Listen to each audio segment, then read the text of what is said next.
दोस्तों, भारत को आजाद हुए पूरे 75 साल हो चुके हैं।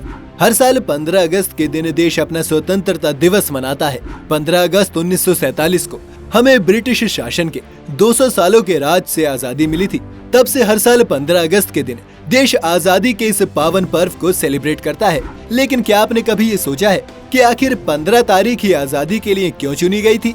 क्या कुछ ऐसा खास था इस तारीख में जो इसे आजादी के लिए चुना गया? जानेंगे आज सब कुछ इस वीडियो में। तो चलिए शुरू करते हैं। 3 जून 1947। सभी इस बात से अनजान थे कि उस दिन भारत की आजादी की तारीख तय कर दी जाएगी। दरअसल 3 जून 1947 को वाइसरॉय लॉर्ड माउंटबेटन योजना की घोषणा करने वाले थे। उस दिन उन्हें फॉर्मली भारत की फ्रीडम और पार्टीशन दोनों के बारे में घोषणा करनी थी, लेकिन वो तारीख कौन सी होगी ये तय नहीं था।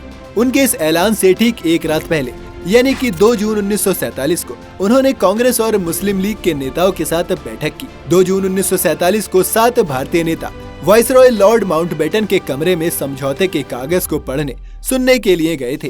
कांग्रेस के नेताओं में पंडित जवाहरलाल नेहरू, सरदार वल्लभ भाई पटेल जैसे नेता शामिल थे। महात्मा गांधी इस पहली बैठक में शामिल नहीं थे। वहीं मुस्लिम लीग से मोहम्मद अली जिन्ना, लियाकत अली खान और अब्दुल रब निश्तर वहाँ थे, जबकि बलदेव सिंह सिखों के प्रतिनिधि के तौर पर वहां पहुंचे थे। माउंटबेटन ने जिन्ना से पूछा कि क्या वो भारत को उस रूप में स्वीकार करेंगे जो कैबिनेट मिशन में सोची गई थी। जिन्ना तैयार नहीं हुए। उसके बाद लॉर्ड माउंटबेटन ने अपने प्लान को बताना शुरू किया। इसमें कई चीजें जैसे हैदराबाद पाकिस्तान में सम्मिलित नहीं होगा, सिंध प्रांत अपना फैसला खुद करेगा जैसी कई चीजें शामिल थी। माउंटबेटन ने आधी रात तक सभी को इस योजना पर विचार कर जवाब देने को कहा और सभी ने इसमें रजामंदी दे दी। जैसे कि हमने आपसे कहा कि महात्मा गांधी पहली बैठक में मौजूद नहीं थे, लेकिन जब आधी रात को दूसरी बैठक हुई थी तब महात्मा गांधी इसमें आए थे। माउंटबेटन को डर था कि गांधी को ऐसी बात न कह दे कि दोनों के बीच मनमुटाव हो जाए। गांधी ने आते ही वाइसरॉय को इशारों में समझा दिया कि गांधी का मौन व्रत है। इसके बाद माउंटबेटन ने अपनी पूरी योजना समझाई।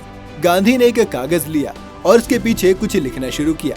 उन्होंने लिखा था कि उन्हें अफसोस है कि उस दिन उनका मौन व्रत है और वो 1-2 बातों के बारे में कुछ कहना चाहते हैं और अगर माउंटबेटन से उनकी फिर मुलाकात हुई तो वो उनसे कहेंगे। इसके बाद गांधी वहाँ से उठकर चले गए। अब लॉर्ड माउंटबेटन को कांग्रेस और सिखों की ओर से तो सहमति मिल गई, लेकिन मोहम्मद अली जिन्ना नहीं मान रहे थे। लेकिन माउंटबेटन भी मन बना चुके थे कि उनकी ना को हाँ में बदल कर ही रहेंगे। दोनों के बीच पहले तो शांति से बात चलती रही, लेकिन जिन्ना बात को टालते रहे और आखिर में माउंटबेटन ने कहा कि वो जिन्ना को अपनी ये योजना बर्बाद नहीं करने देंगे और वो सभी से ये कहेंगे कि जिन्ना भी इनकी योजना से सहमत है और उन्हें सबके सामने हाँ में हाँ मिलाना है, और अगर जिन्ना ऐसा नहीं करते हैं तो सारा बना बनाया खेल बिगड़ जाएगा। और ठीक ऐसा ही हुआ। फ्रीडम और पार्टीशन को लेकर लॉर्ड माउंटबेटन ने भारतीय नेताओं के साथ फॉर्मल मीटिंग की, जिसमें सब कुछ उसी तरीके से हुआ जैसा कि उन्होंने जिन्ना को एक रात पहले बताया था। इसके बाद 3 जून 1947 को शाम को लगभग 7 बजे सभी नेताओं ने 2 अलग देश बनाने पर अपनी राय को फॉर्मली अनाउंस कर दिया। पार्टीशन की सहमति रेडियो के जरिए अनाउंस हो रही थी। सबसे पहले माउंटबेटन बोले, उसके बाद जवाहरलाल नेहरू और फिर मोहम्मद अली जिन्ना। उन्होंने पाकिस्तान जिंदाबाद के नारे से अपना भाषण समाप्त किया। उनका भाषण बाद में रेडियो अनाउंसर ने उर्दू में भी पढ़ा। अब दोस्तों आइए जानते हैं कि आजादी की तारीख कब और कैसे तय की गई थी। अब अगले दिन माउंटबेटन ने प्रेस कॉन्फ्रेंस में अपनी उस योजना के बारे में बताया। ये योजना भारत को भौगोलिक रूप से बदलने जा रही थी। सभी लोग ध्यान से वाइसरॉय का भाषण सुन रहे थे और सवालों की बरसात कर रहे थे। तभी एक ऐसा सवाल आया जिसका उत्तर तय नहीं था। अब तो आप समझ ही गए होंगे कि हम किस सवाल की बात कर रहे हैं। जी हाँ दोस्तों, सवाल ये था कि अगर सभी लोग इस बात को मानते हैं कि सत्ता जल्दी से जल्दी सौंप देनी चाहिए तो उन्होंने इसकी कोई तारीख भी जरूर सोची होगी। फ्रीडम एट मिडनाइट नाम की किताब जो डोमिनिक लेपियर और लैरी कॉलिंस ने लिखी थी, उसमें इसका जिक्र किया गया है। उन्होंने लिखा है कि जब ये सवाल माउंटबेटन से पूछा गया तो उन्होंने अपने दिमाग के घोड़े दौड़ाना शुरू किया, क्योंकि उन्होंने कोई तारीख तय नहीं की थी। हॉल में खामोशी छाई हुई थी, लेकिन उनका मानना था कि ये काम जल्द से जल्द हो जाना चाहिए। सब लोग उस तारीख को सुनने का इंतजार कर रहे थे। लेपियर और कॉलिंस ने उनकी किताब में लिखा है कि इस घटना को लॉर्ड माउंटबेटन ने बाद में याद करते हुए कहा था कि वो ये साबित कर देंगे कि सब कुछ उनका ही किया धरा है। उस खामोशी में अचानक माउंटबेटन की आवाज गूंजी और उन्होंने प्रेस कॉन्फ्रेंस में कहा कि उन्होंने सत्ता सौंपने की तारीख तय कर ली है। इतना कहने के बाद उनके दिमाग में बहुत सी तारीखें चक्कर काटने लगी। तभी उनके दिमाग में उनके जीवन की सबसे गौरवशाली जीत याद आई, जब उनके नेतृत्व में जापान की सेना ने आत्मसमर्पण कर दिया था। जापान की सेना ने आत्मसमर्पण की दूसरी वर्षगांठ नजदीक आ रही थी।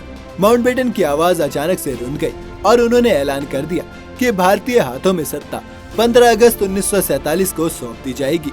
तो इस तरह उन्होंने अपनी मर्जी से ही तारीख तय कर दी थी और आजादी की ये तारीख घोषित करने के बाद ही लंदन से लेकर भारत में जैसे विस्फोट फट गया। किसी ने नहीं सोचा था कि लॉर्ड माउंटबेटन भारत में ब्रिटेन के राज पर इस तरह से पर्दा गिरा देंगे। आखिरकार 14 और 15 अगस्त की मध्यरात्रि को भारत का बंटवारा हुआ और पाकिस्तान एक नए मुल्क के तौर पर अस्तित्व में आया। इस तरह भारत 2 टुकड़ों में बंटकर आजाद हो गया। आपको क्या लगता है कि दोनों को अलग होने से रोका जा सकता था? अगर हाँ तो कैसे, हमें कमेंट में जरूर बताइएगा। अगर वीडियो आपको पसंद आई हो तो इसे ज्यादा से ज्यादा लाइक और शेयर जरूर करें। साथ ही हमारे चैनल फैक्ट स्टोरी को सब्सक्राइब करना बिल्कुल ना भूलें।